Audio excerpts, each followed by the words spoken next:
마태복음 23장 13절에서 39절까지의 말씀. 화 있을진저 외식하는 서기관들과 바리새인들이여, 너희는 천국 문을 사람들 앞에서 닫고 너희도 들어가지 않고 들어가려 하는 자도 들어가지 못하게 하는도다. 화 있을진저 외식하는 서기관들과 바리새인들이여, 너희는 교인 한 사람을 얻기 위하여 바다와 육지를 두루다니다가 생기면 너희보다 배나 더 지옥 자식이 되게 하는도다. 화 있을진저 눈먼 인도자여, 너희가 말하되 누구든지 성전으로 맹세하면 아무 일 없거니와 성전의 금으로 맹세하면 지킬지라 하는도다. 어리석은 맹인들이여, 어느 것이 크냐, 그 금이냐, 그 금을 거룩하게 하는 성전이냐. 너희가 또 이르되 누구든지 제단으로 맹세하면 아무 일 없거니와 그 위에 있는 예물로 맹세하면 지킬지라 하는도다. 맹인들이여, 어느 것이 크냐, 그 예물이냐, 그 예물을 거룩하게 하는 제단이냐. 그러므로 제단으로 맹세하는 자는 제단과 그 위에 있는 모든 것으로 맹세함이요, 또 성전으로 맹세하는 자는 성전과 그 안에 계신 이로 맹세함이요, 또 하늘로 맹세하는 자는 하나님의 보좌와 그 위에 앉으신 이로 맹세함이니라.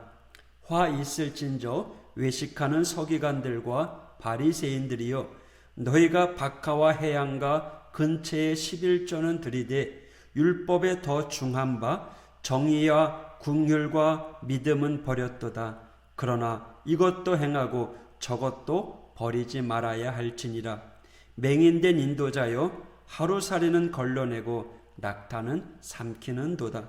화 있을진저 외식하는 서기관들과 바리새인들이여, 잔과 대접의 겉은 깨끗이 하되 그 안에는 탐욕과 방탕으로 가득하게 하는도다.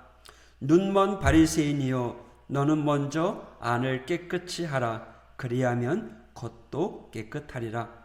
화 있을진저 외식하는 서기관들과 바리새인들이여, 회칠한 무덤 같으니 겉으로는 아름답게 보이나 그 안에는 죽은 사람의 뼈와 모든 더러운 것이 가득하도다. 이와 같이 너희도 겉으로는 사람에게 옳게 보이되 안으로는 외식과 불법이 가득하도다.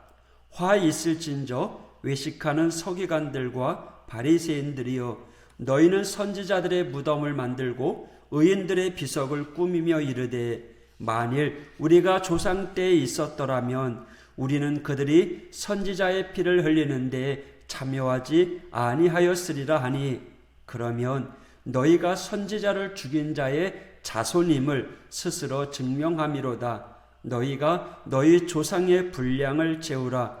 뱀들아, 독사의 새끼들아, 너희가 어떻게 지옥의 판결을 피하겠느냐. 그러므로 내가 너희에게 선지자들과 지혜 있는 자들과 서기관들을 보내매 너희가 그 중에서 더러는 죽이거나 십자가에 못 박고 그 중에서 더러는 너희 회당에서 채찍질하고 이 동네에서 저 동네로 따라다니며 박해하리라. 그러므로 의인 아벨의 피로부터 성전과 제단 사이에서 너희가 죽인 바랴가의 아들 사가라의 피까지 땅 위에서 흘린 의로운 피가 다 너희에게 돌아가리라. 내가 진실로 너희에게 이르노니 이것이 다 이 세대에 돌아가리라. 예루살렘아, 예루살렘아, 선지자들을 죽이고 내게 파송된 자들을 돌로 치는 자여, 암탉이 그 새끼를 날개 아래에 모음같이 내가 네 자녀를 모으려 한 일이 몇 번이더냐. 그러나 너희가 원하지 아니하였도다. 보라, 너희 집이 황폐하여 버려진 바 되리라. 내가 너희에게 이르노니 이제부터 너희는 찬송하리로다. 주의 이름으로 오시는 이여 할 때까지 나를 보지 못하리라 하시니라. 아멘. 오늘 본문은 어제에 이어서 서기관들과 바리새인들에 대한 경고가 이어지고 있습니다. 특별히 예수님께서는 화 있을진저 하시면서 7가지 화를 말하며 구체적으로 저주를 말씀하고 계십니다. 첫째 화 13절이죠. 또 15절에 화 있을진저. 첫 번째 화와 두 번째 화는 타인들을 실족게 하는 행동에 대한 경고입니다. 셋째 화와 넷째 화는 마음에서 우러나오는 신앙이 아니라 형식적인 율법에만 얽매이는 왜곡된 가치관에 대한 경고를 하고 있습니다. 다섯 번째 화, 여섯 번째 화는요, 겉은 화려하고 속은 썩어 있는 외식적인 행동에 대한 경고이며, 일곱째 화는 의인과 선지자들을 핍박하는 자들에 대한 경고를 말씀하고 계십니다. 이렇게 7가지 화에 대해 이야기하시는 예수님께서는 산상수훈보다 더 강경한 어조로 사두개인들과 서기관들과 바리새인들의 세부적인 율법 항목들의 헛됨, 가식을 폭로하고 또 경고하고 계십니다. 예수님께서는 이와 같은 외식, 불의로 인해서 예루살렘의 멸망까지 이야기하고 계십니다. 예루살렘은요, 하나님 선민의 수도였습니다. 고대 이스라엘의 가장 위대한 왕이었던 다윗 왕 선조의 고향이었습니다. 하나님이 임재하시던 곳이었습니다. 그것은 참되게 하나님을 예배하는 예배의 중심지였습니다. 모든 사람들에게 정의를 상징하는 곳이었습니다. 하지만 예루살렘은 하나님을 버리셨고 또 사람들의 필요에 의하여 무감각해져 버렸습니다. 유대 지도자들은 선지자들과 하나님께서 그들을 자신에게로 되돌리기 위하여 파송시켰던 자들을 돌로 쳐 죽였습니다. 35절에 인용된 것처럼 하나님께 온전한 예배를 드리다가 그 형에게 아무 잘못 없이 죽임을 당한 아벨의 피로부터 하나님의 백성이라고 자처하는 사람들에게 죽임을 당한 역대하의 마지막 나오는 선지자 사가랴에 대한 것을 예로 들면서 유대인들의 무죄한 행동이 주님의 사람들의 피를 흘렸고 주님은 그 대가를 치를 것이다 라고 말씀하십니다. 37절에 예루살렘아 예루살렘아 선지자들을 죽이고 내게 파송된 자를 돌로 치는 자여, 암탉이 그 새끼를 날개 아래에 모음같이 내가 네 자녀를 모으려 한 일이 몇 번이더냐. 그러나 너희가 원하지 아니하였도다. 하나님 사자에 대한 예루살렘 즉 유대인들의 계속적인 배척으로 그들은 스스로 자신의 운명을 자초하는 화를 당하게 되었던 것입니다. 예수님께서는 그들을 모으려고 또 회개시키려고 하셨지만 그 백성들은 원하지 않았습니다. 어떻게 되었을까요? 은혜를 받지 못하고 결국은 종말을 맞이하게 됩니다. 39절에 찬송하리로다 주의 이름으로 오시는 이여.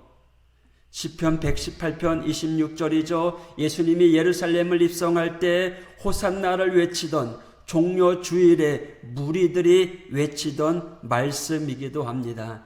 이 말씀은 유대인들이 예수님을 자신들의 진정한 메시아로 인정할 때까지, 인정하는 자들이 나올 때까지 그 은혜를 얻지 못할 것을 이야기하고 계십니다.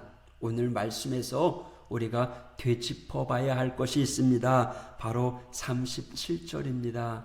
그러나 너희가 원하지 아니하였도다. 이 구절입니다.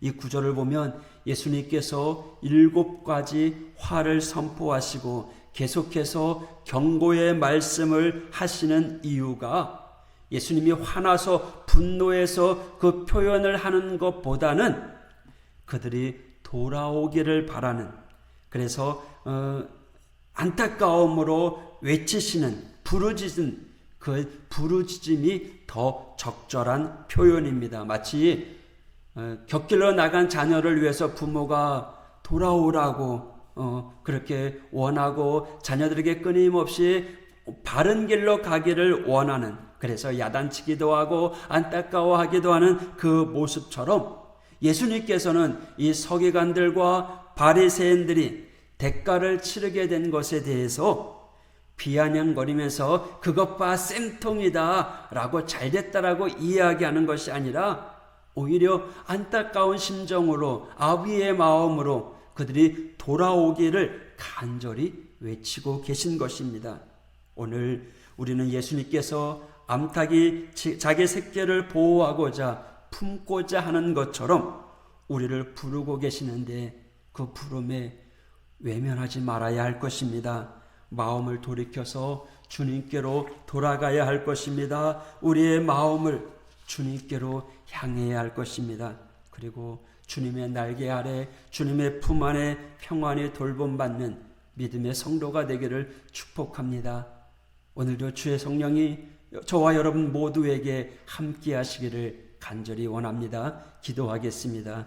하나님 아버지, 서기관들과 바리새인들 향하여 끊임없이 돌아오기를 경고하셨지만 그들은 주님으로부터 멀어져 결국은 멸망하는 자리에 이르게 되었습니다. 주님, 그들이 원하지 않았음을 말씀을 통해서 읽습니다.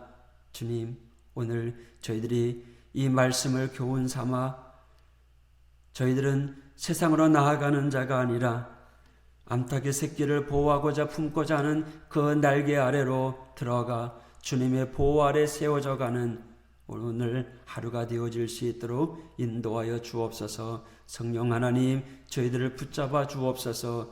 믿음으로 살길 원하지만 주님, 뜻대로 되지 못하고 자꾸만 약한 믿음으로 살아갑니다. 죽은 믿음으로 살아갑니다. 혈기를 부리며 살아갔던 저희들의 모습을 불쌍히 여겨 주시옵소서. 위로하여 주시고 하나님 만져 주시옵소서. 오늘날도 주 안에서 승리케 하여 주시옵소서. 예수님 이름으로 간구하며 기도하였습니다. 아멘.